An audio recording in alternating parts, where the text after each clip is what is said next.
चलिए आज पढ़ेंगे घातांक या घात। सबसे पहले समझेंगे घातांक या घात क्या है। जैसे कोई संख्या है 11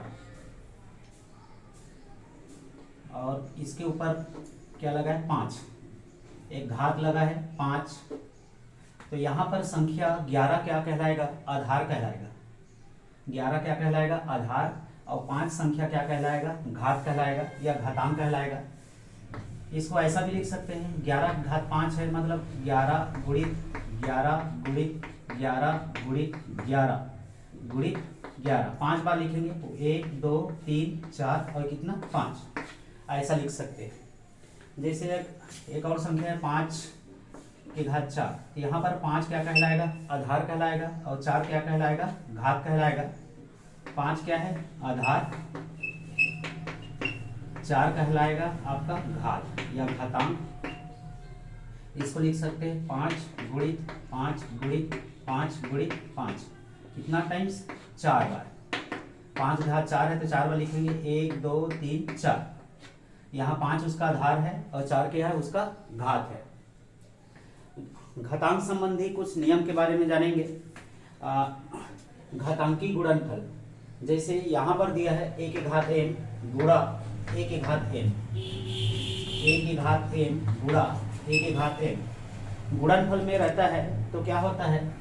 घात जुड़ जाता है। ये आधार दोनों सेम है, a घात को जोड़ देंगे। घात क्या है? m और n, m धन n। अगर गुणनफल रहेगा तो उसका घात क्या हो जाता है? जुड़ जाता है। जैसे इसी संख्या के रूप में मैं समझा रहा हूँ 5 की घात 4 गुणा 5 की घात 6, तो इसका आधार सेम है, तो आधार सेम होने के कारण क्या होगा? घात जुड़ जाएगा। घात कितना है? 4 और 6, 4 धन कितना हो जाएगा? 6। तो 5 की घात 4 और 6 कितना हो जाएगा? 10। 5 की घात कितना हो जाएगा? 10। दूसरा नियम है भाग, घातांकी भाग। जैसे आपका a की घात m भाग a की घात n है, भागफल में रहेगा तो इसका घात क्या हो जाता है? घट जाता है। जैसे a की घात m माइनस n। ठीक है, मैं संख्या के रूप में बताना चाहूँगा। जैसे 5 की घात 4 गुणा भाग 5 की घात 3 है, भाग में रहेगा तो क्या हो जाएगा? घात घट जाएगा। 5 की घात 4 माइनस 3। क्यों घटा? क्योंकि आधार सेम है, आधार सेम है और इसका घात क्या है? अलग अलग है। और ये भाग हो रहा है, तो भाग होता है तो क्या होता है? घात क्या हो जाता है? घट जाता है। तो 4 में 3 घटेगा तो कितना आएगा? 1। 5 की घात कितना आ जाएगा? 1।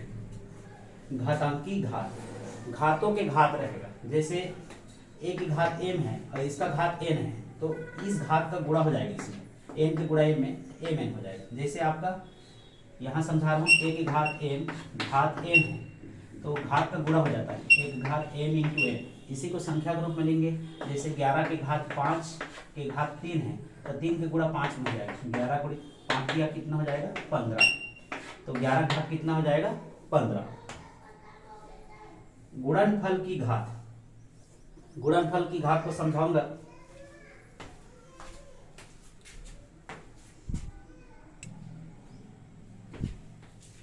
चलिए, गुणनफल की घात, जैसे यहाँ पर है a इंटू बी इंटू सी के घात m है, तो इसका घात अलग अलग हो जाएगा। a की घात m, b के घात m और c के घात m अलग अलग हो जाएगा।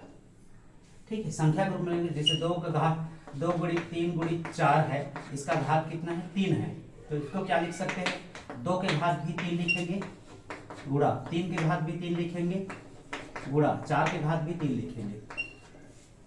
ठीक है, उसी तरह व्युत्क्रम का नियम, जैसे आपका a के घात m है, व्युत्क्रम में क्या हो जाएगा? इसका a के घात 8 पावर माइनस m हो जाएगा, माइनस हो जाएगा।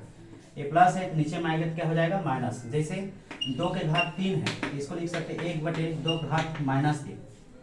ठीक है, घातांक का शून्य, घातांक का शून्य मतलब आपका जैसे कोई भी आधार है या कोई भी संख्या है, उसका घात 0 रहेगा तो उसका मान कितना होता है? 1। जैसे 10 के घात 0 है तो इसका मान हमेशा कितना होगा? 1 होगा। 25 के घात 0 रहेगा तो इसका मान भी कितना होगा? 1।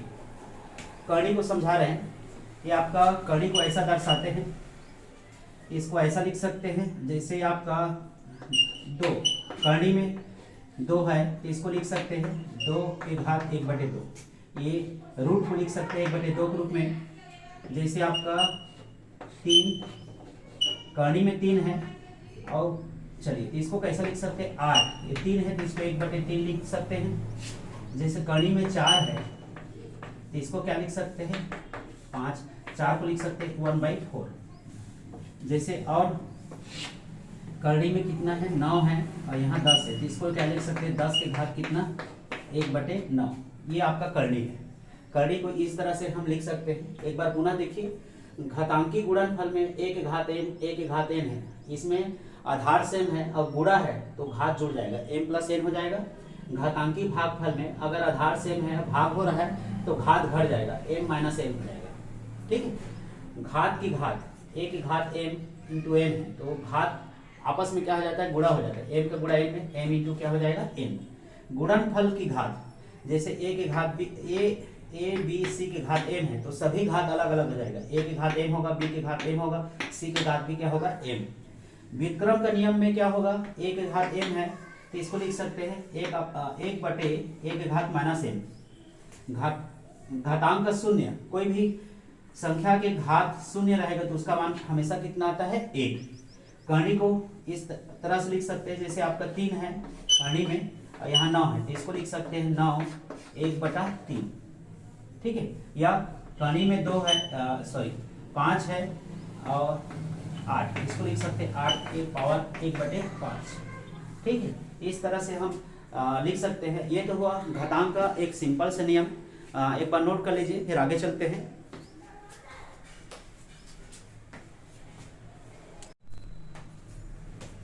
चलिए कुछ प्रश्नों के बारे में देखते हैं किस प्रकार हल करेंगे इन्हें हम।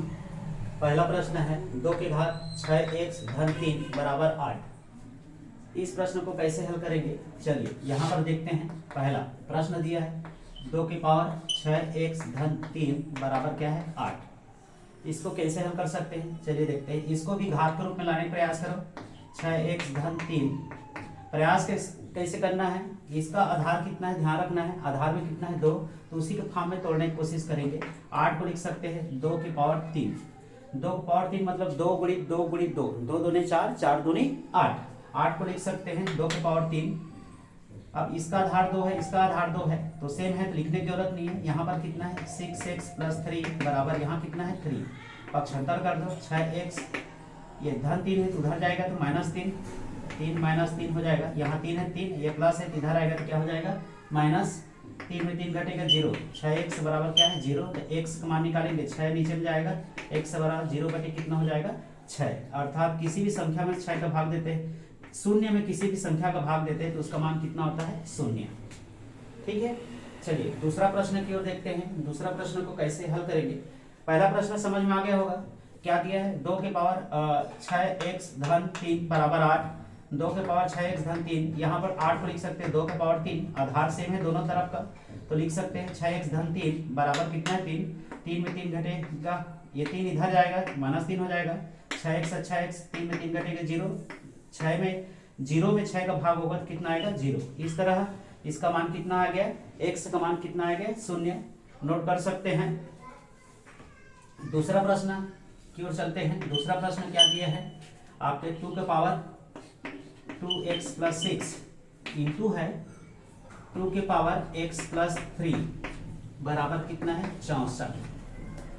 चलो देखें, यहाँ पर आधार 2 है, यहाँ पर ही आधार कितना है 2 है तो दोनों आधार सेम है तो आधार सेम होने के कारण घात जुड़ जाएगा पहले 2। तो यहाँ पर कितना है 2x धन 6 धन कितना है x + 3 बराबर यहाँ कितना है 64। 2x में एक x से जुड़ेगा तो कितना आएगा 3x, 6 और 3 कितना हो जाएगा 9 बराबर कितना आएगा 64। 2 के पावर इतना है, देखिए 2 के पावर 3x + 9 बराबर 64 को क्या लिख सकते हैं 2 के घात कितना बार लिख सकते हैं 6 बार।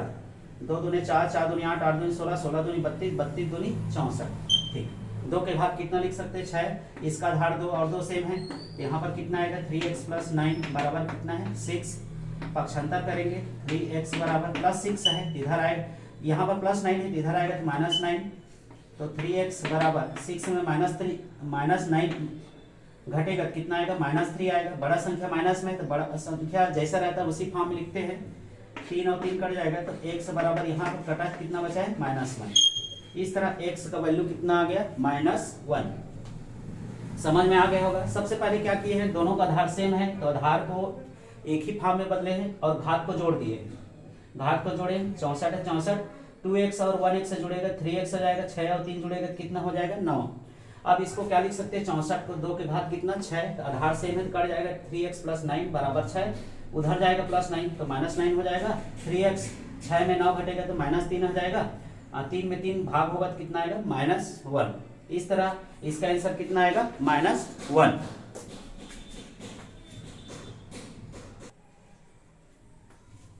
चलिए नेक्स्ट प्रश्न की ओर चलते हैं। अगला प्रश्न है, देखिए करणी में दिया है पूरा, करणी में कितना है 12 प्लस करके फिर करणी में कितना 12 प्लस फिर करणी में दिया 12 प्लस कितना 12 है, इंफिनिटी। इस टाइप के व्यापक सीजीपीएससी में क्वेश्चन पूछता है तो इस प्रकार के प्रश्नों को कैसे हल कर पाएंगे, देखते हैं। इसके क्या करना है, ये आपका 12 है, अगर इंफिनिटी तक है इस तरह है ना, तो ऐसी संख्या में तोड़ो। चलिए इसको गुणनफल में तोड़ते हैं पहले। ऐसी दो संख्या खोजो जिसका गुणा करे तो कितना आना चाहिए, 12। जैसे आपका हमारे पास 4 और 3, 4 3 कितना होता है 12। तो इसमें अगर ये प्लस में है तो सबसे बड़ा अंक को लेंगे, तो सबसे बड़ा अंक क्या है, 4 है, तो सबसे बड़ा गुणात्मक संख्या कितना आएगा, 4। इसको ये आपका आंसर आ जाएगा। 56 में भी उसी तरह देखते हैं, ये भी इंफिनिटी तक है तो इसमें भी खोजते हैं, कोई संख्या खोजो जिसका गुणा करते हैं तो क्या आते हैं, 56 आता हो। तो 8 और 7, 8 सत्ते कितना आएगा 56, 8 सत्ते कितना आएगा 56। तो यहाँ पर ऋणात्मक वैल्यू है ना, तो ऋणात्मक वैल्यू है तो ऋणात्मक में सबसे छोटा मान को लेंगे, है ना। सबसे छोटा मान कितना है, +7। तो इसका आंसर कितना आएगा, +7।